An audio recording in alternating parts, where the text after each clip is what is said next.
James 1:2 can be one of the most confusing verses in the Bible to read, especially if you don't read further into it and you just read it as it is.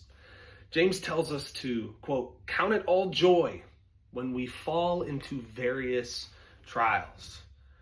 Why would we count it all joy falling into various trials, such as suffering that's completely out of our control, persecution, which is completely out of our control, and poverty, which is completely out of our control? Well, James, later in the passage, tells us that the testing of our faith produces patience, and that patience eventually produces maturity. Now, the Bible doesn't say that. The Bible will tell you that it makes us perfect or complete. Not sinless, but whole or mature. And James eventually contrasts the mature believer with the immature believer, or the double-minded man.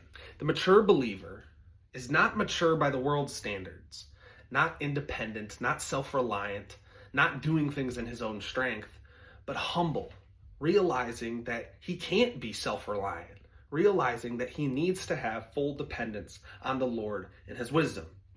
But the double-minded man is mature by the world's standards. He thinks he has a true faith.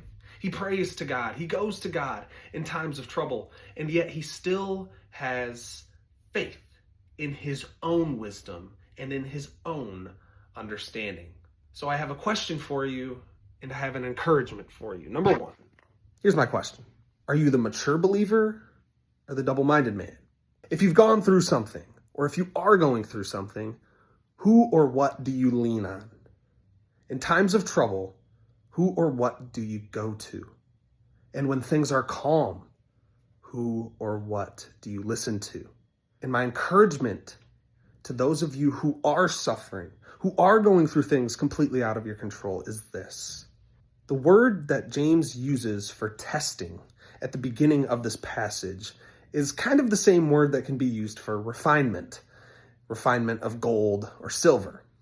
In order for gold or silver to be refined, it has to be put into the hottest part of the furnace, where the fire burns as hot as it possibly can. And it's not to destroy the gold, but it's to reveal what's real. So my encouragement to you is this.